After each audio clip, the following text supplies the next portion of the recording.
Hello, welcome to this very early edition of More Football, Please, the first broadcast of 2016. I wanted to try and get this video done earlier in the week, but just had a real busy week.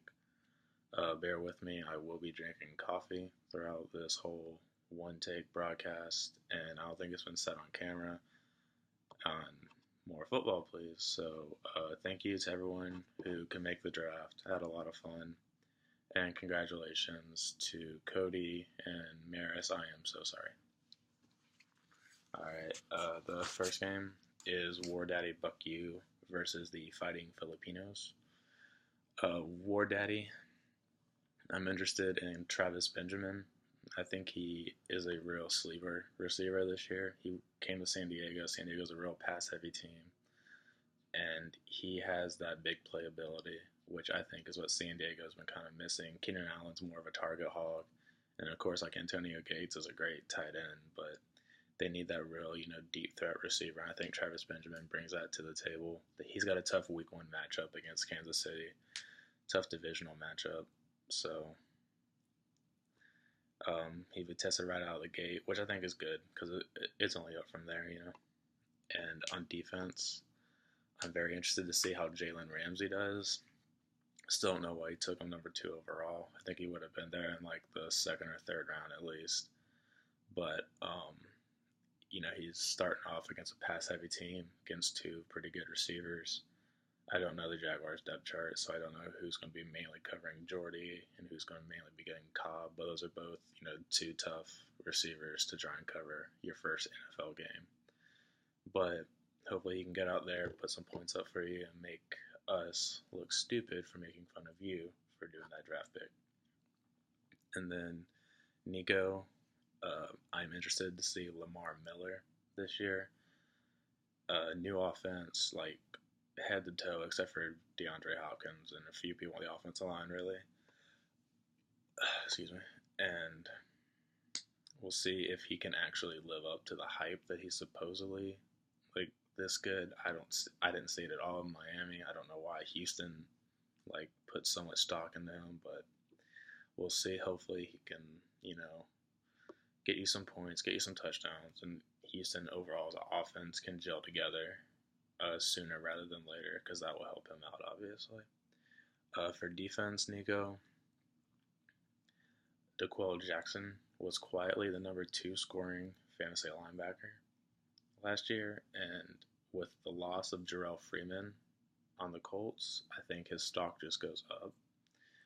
But that's also saying, we had players like Luke Kuechly who missed 3 games and probably would have overtaken him in scoring. Even Alex Ogletree, Cody would argue.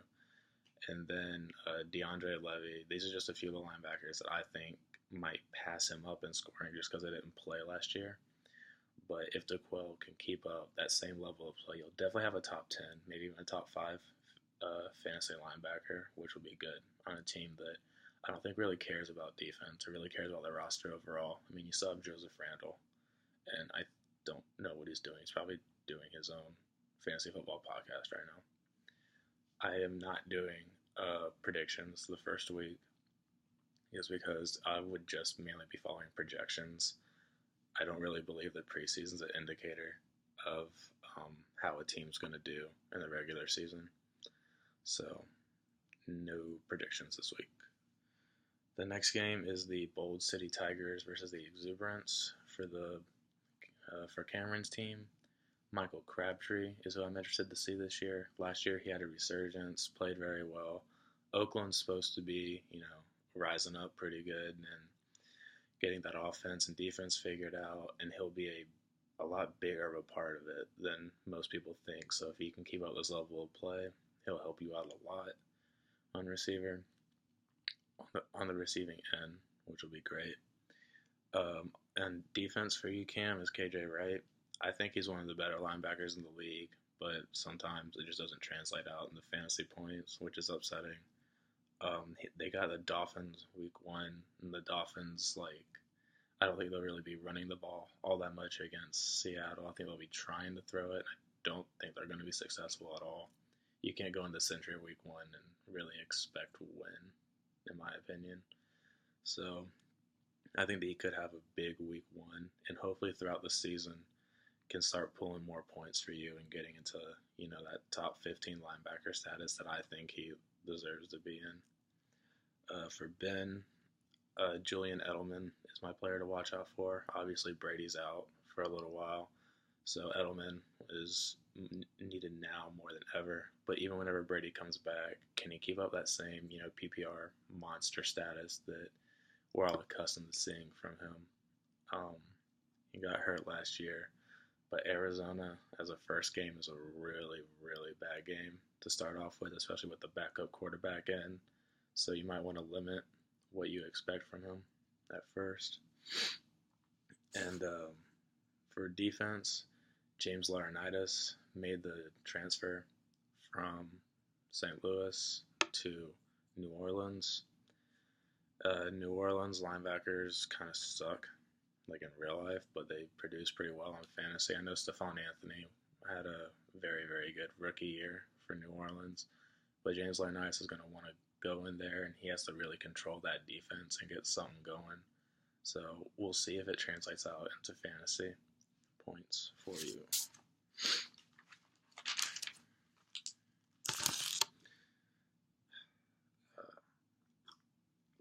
It's going to be a long day, boys. It's going to be a long, long day. All right. The next game is Taco Corp versus the North Forget Stuff. Taco Corp. I'm interested to see how Corey Coleman plays out this year for you. I think RG3 is going to have a pretty decent year. I really don't think it'll be like an offensive MVP worthy, but maybe top 15 fantasy quarterback status isn't crazy to think of for him. Hopefully they can get that Baylor connection going before Josh Gordon comes back and build up a good repertoire between the two. On defense, JPP, he looked explosive at times, but the addition of Vernon could help his stats and help him climb back up into that more elite status in a position. I believe that like defensive ends have a very it's very tough to find like a real solid one week to week in this league. But JPP definitely has like the skill set to be that guy for you. So hopefully he can play well. Kyle, you got Jordy, who I'm interested to see for obvious reasons, coming back from injury. I think he's got a great matchup week one. It's going to be a shootout because both those defenses, Jaguars are real young. The Packers defense historically has just never been anything to hang your hat on. So hopefully you can go out there and ball out on that young Jaguars secondary. And for defense, I'm interested to see Carl Joseph. He's got really big shoes to fill with, replacing Charles Woodson and being the first safety overall taken. There's a lot of hype around him. We'll see how it translates out into fantasy points. I'm sure he'll be a good player, but of course it only matters if it shows on the stat sheets for you. That's why players like Patrick Peterson and Desmond Trufant are on the waiver wire, but they're at least top 15 corners in the league. But Carl Joseph, I believe, starts off against New Orleans, which is a good team to start off against because they do throw the ball a lot. So we'll see. The next game is the Tallahassee Greyhounds versus the Loud Pacifist. For the Tallahassee Greyhounds, Calvin Benjamin is a player that I'm interested to see throughout the year. This first week, I know I drafted him in a few of my redraft leagues, but I'm not starting him because of the limited snap count that it's rumored that he's going to have the first week. But I know that his rookie year, people were freaking out stats-wise how great he was, but I remember that I had him that year too, and it really wasn't because he was balling out during the games. Rather, it was like while Carolina was down, he would just kind of get garbage stats. I know you guys are probably sick of hearing this, but kind of like how the Jaguars were last year. You get whooped on the whole first half, and then Blake Bortles throws the ball at Allen Robinson like 7 or 8 times. Like, it's going to hit eventually. That's kind of how it was with Calvin Benjamin that first year, but hopefully he can actually provide in-game support because Carolina's a much better team than they were 2 years ago. And on defense, Alec Ogletree, he was in that top tier linebacking status for sure before he got hurt. But now with James Laurinaitis gone, it'll be interesting to see if they move him in more. And if they move him in more, then that might affect his fantasy value. See if he can still make those tackles and get those points and such. He's definitely now the leader of that linebacking core. So he's expected to play big, and I'm sure he will. For Christian, Ezekiel Elliott is a player that I'm interested for you. It's pretty obvious that he was the best player in the draft, and I'm sure that you don't want him to do all that well this first week against the Giants, but it's a pretty good defense to open up against, in my opinion. And we'll see. Obviously Romo's out, so who knows? They might have to rely on him even more, which would be great for you fantasy-wise. So we'll see. I think he'll have a great year, though. And on defense, Marcus Peters, he's probably your best defensive player next to Landon Collins, I believe, like just per position. And he has a great opening game against San Diego, pass-heavy team. He'll probably be covering Keenan Allen the majority of the game. Keenan Allen gets a lot of targets, so potential for pass breakups, tackles at least, and possibly an interception here and there. And then we have the South Remembers versus Giovanni's Rockets, the rematch of the championship, where the injured Giovanni Rockets triumphed over. I don't think your name was the South Remembers then, but we triumphed over you, and it was beautiful. I still sing about it to all my friends. Trent, I'm interested in T.Y. Hilton. I'm actually pretty high on him this year. I drafted him in pretty much all my leagues. With luck back, he's going to go back to being a big-time receiver, in my opinion. I think Dante McCreef is more of a short yardage kind of a guy, which is great to have on your team. Philip Dorsett really hasn't proved himself, and even if he does prove himself, he'll just be another T.Y. So you already have T.Y. there. I can see him, getting the 4 catches, 70 yards, and a touchdown first week, which I think would be great for anyone that drafted him. That big playability, too, will bode well against Detroit's defense, who historically the secondary has just been laughable. So, and for defense, Clinton Dix. I want to see him really start to elevate into the top tier fantasy safety status. He's got a good week 1 matchup against the Jags.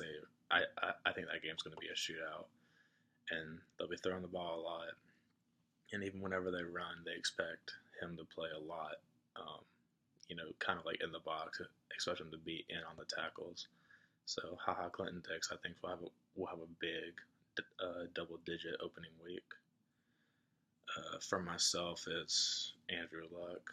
He was drafted, I think, number 1 overall in the league, but obviously got hurt. I want to see him come back, see if he can ball, because that would help out my team a lot. I think quarterbacks is a real weak spot on my team. And DeAndre Levy, he was a top 5 fantasy player, defensive fantasy player before he got hurt. And if he can even get into the top 10, I think it'll be worth me holding on to him. But thank you guys for bearing with me through this very early edition. I'm going to go cry on my way to work right now. And the video will be uploaded a little bit later in the day because I have to get to work now. But peace.